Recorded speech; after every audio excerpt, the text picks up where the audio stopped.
Hello, everyone, and welcome to this talk on miraculous relationships. So, in alignment with the teachings from A Course in Miracles, I believe that we are here to walk each other home. We are here to help each other heal the blocks in our system to the love that we truly are. And so, we have these close relationships that we could call holy relationships. And a holy relationship is a relationship that will help us do that exactly.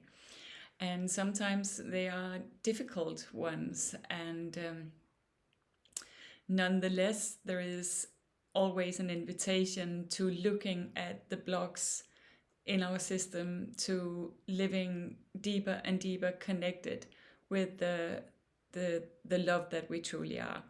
And so I want to share with you a model I have created from doing lots of relational work for years, and it will help you get a feeling of what is really going on. So sometimes, I suppose you've had the same experience. We get like lost in the mud. It looks foggy, and we can't see what's really going on. And so my model that I've called inner work model will help you get a feeling of what's really going on and help you work through situations in relationships with other people that might sometimes trigger something or bring up difficult stuff. So, and you can go have a look at the model on my website as well, www.kisserpaludan.dk, under free stuff. And so the model looks like this, and you'll start with writing down, so what's the situation, what's the fact. And to give you an example, I've just had a question from one of my podcast listeners, a mother who's a mother of a type 8 child. So in the Enneagram, you can look at some of my other talks if you're not sure what the Enneagram is. But the Enneagram is a personality type system, and type 8 is the challenger, the protector, sometimes called the warrior. So this mother asked me, so I'll give you this example to show you how you can work through the model in your own life, in your own relational work situations. And so this mother asked me, I'm not sure how to reach my child or help my child. He is stuck in sadness, and yet it's very difficult for him to access this vulnerable place, and he'll make himself hard. And as I'm an 8 myself, I can really relate to what's going on in a child 8 system. And we will look at that in some of the following talks, like how do we meet different personality types. But the first thing I would ever do was to work on myself. So if someone triggers me, if something's difficult in a relationship, I would do my own inner work first and then see. And so this is a situation. This is an example. And then the next thing you can look into is, what is my reaction? So what's going on in me? How do I react? It can both be inside. What are my inside reactions, and how do I react in the real world? Do I withdraw as well, or do I push, or do I get insecure and feel rejected or powerless, or whatever goes on in the relationship? So you will look at that. So what is my reaction to the situation? The next point here is Enneagram type. So if you don't know your Enneagram type, I can really recommend finding out, because it will really show you very specifically why you are challenged and triggered in your life in general and in relationships as well. So in this situation, the mother doesn't know her Enneagram type, but it would be just amazing to find out, because it would make it easier. But I could give you maybe an example from my own life. um, I recently had someone who wasn't being see-through with her emotions, and we sort of found out how she really felt in a funny way, and it's a lot less than it used to, but still in my system there is a little bit of uneasiness when I discover that people around me are not being truthful about how they feel and who they are, because it puts me in an overworking situation. I get overworked trying to find out what's going on, and it makes me a little bit insecure that stuff seems to be going on that I don't know about and am not told about. And so, because that's my Enneagram type, I like see-through um, honesty, and I think it's always more loving, or at least in my system it always feels more loving. So when something's not see-through, I react. It used to be a lot more, but I can still sense this a little bit of uneasiness. Anyway, then, so I'd look at that. I would look at the red threads from the situation, my reaction to it, my Enneagram type. What does this specific situation, what do I know about my Enneagram type, and how I might be triggered in a situation like this? So looking at that. And then the next one is childhood, inner child. So what do I remember from my own childhood that may be activated in this situation? And so for this mother that I just mentioned, it could be looking into that. So how was this in my childhood? How did my parents meet me? How did I manage to talk about my emotions, and whatever threads or connections you can see from the situation you are in now and your childhood. Yeah, and the next one is really just a way of expanding childhood. So it says inner parts, and I have more than one. That's because we do have more than one inner part. We have lots of inner parts.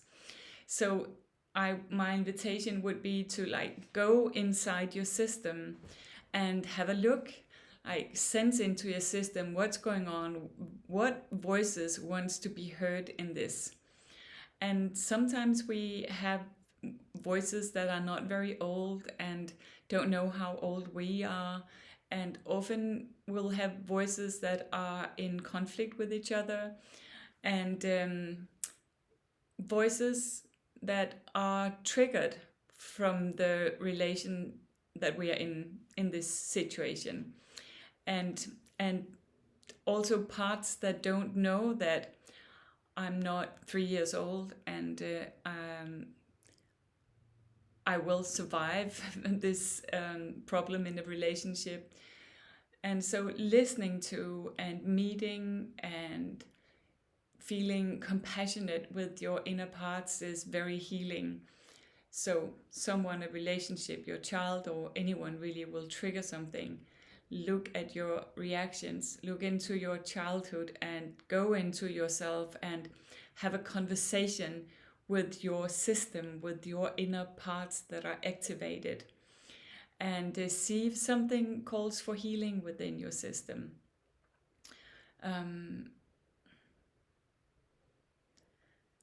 Yeah, so I've many times been doing this work with myself, and I've many times been back to myself as a child. And there was at a point I sort of made a decision for myself that I would now, for now on, take care of myself and not depend on anyone. And that sort of soothed my system. But of course, also there was a grief that I felt like I had to make that decision. And so many times I've been back to heal this inner part of me. And so we will have some core parts, core traumas that we carry with us, that our relationships in this life will trigger. So it's not like they might be triggered, or no, they will be. We will be triggered, and so we can meet those triggers from an unconscious sleeping place, and not really learn anything, and keep repeating the same problems in our relationships.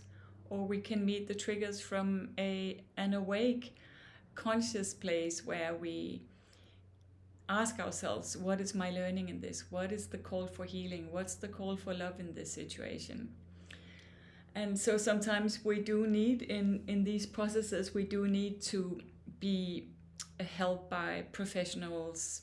So seek therapy, seek counseling, whatever works for you. But sometimes we can work with it on our own, and sometimes we need professional help. Someone holds space for us, that we do this introspection and healing work within ourselves. And then this next point is saying, get present. Get present. And that's part of this whole healing stage, that we get present with whatever is. And when I say get present, I mean we get connected with our big self, our divine self. And from this place of divine self, we become present and hold space for all of our parts. So what we often do when something's uncomfortable, we numb ourselves or run away or distract ourselves, and which is completely normal and understandable, but we don't heal anything when we do that.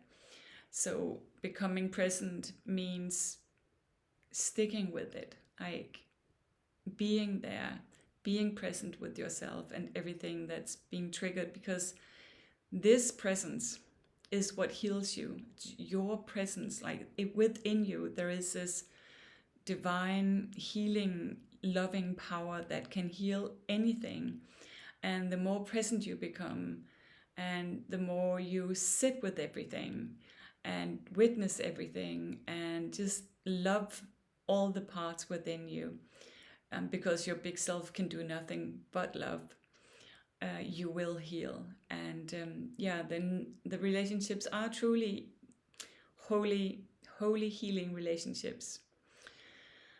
And then, and of course you can change this around, but then the next step is letting go. So let it go for a little while. Go for a run, do some yoga, cook, do gardening, whatever. Like, let it go, and let everything land and settle inside. And then the next point is new insight. Then you can ask your divine self, or God, or love, or the universe, or whatever the divine power is for you, what is my teaching is in this? Like, what is my insight? What's the wisdom that I take from this?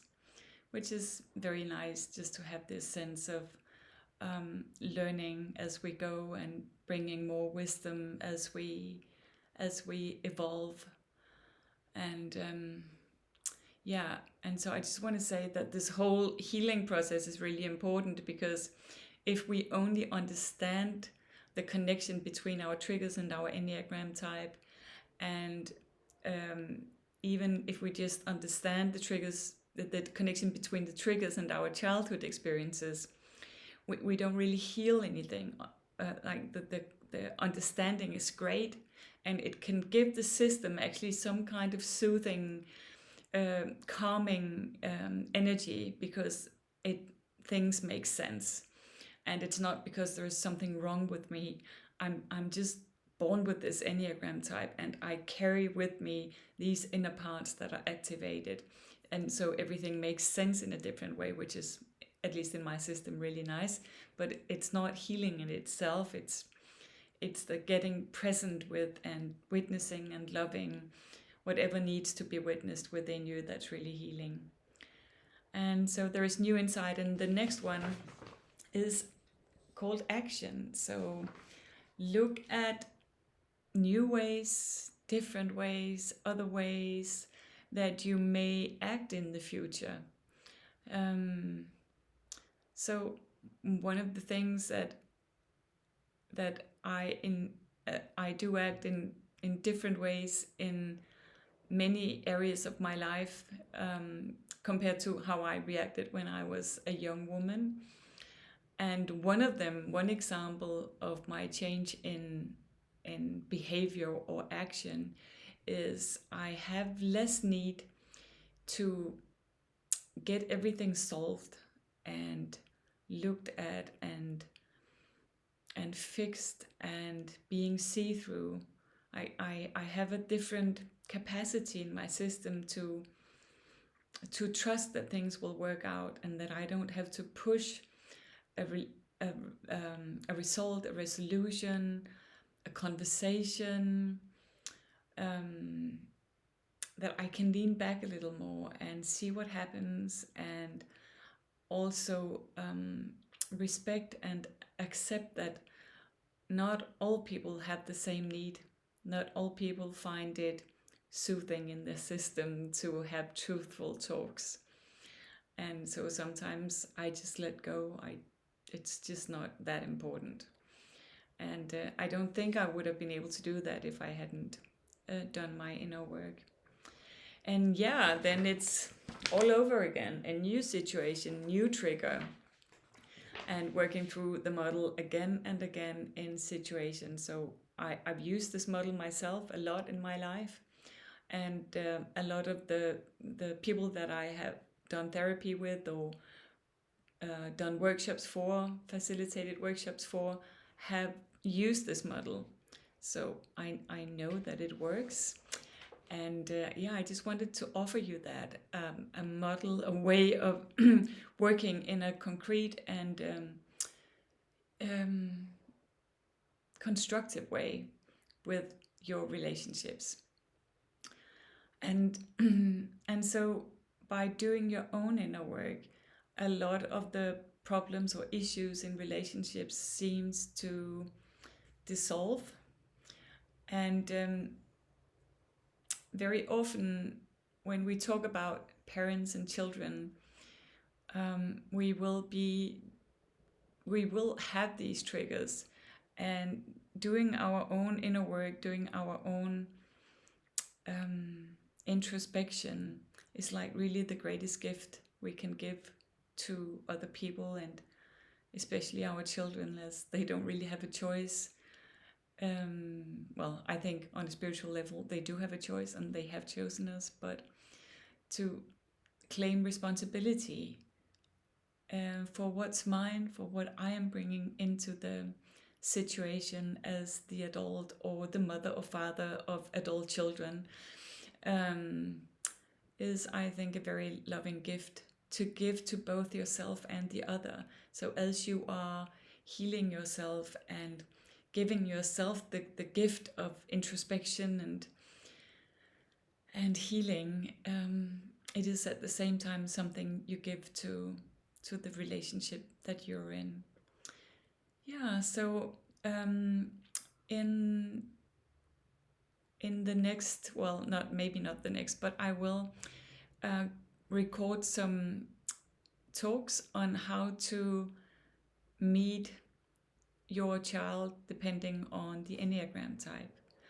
I just want to emphasize that always do your own inner work first before you start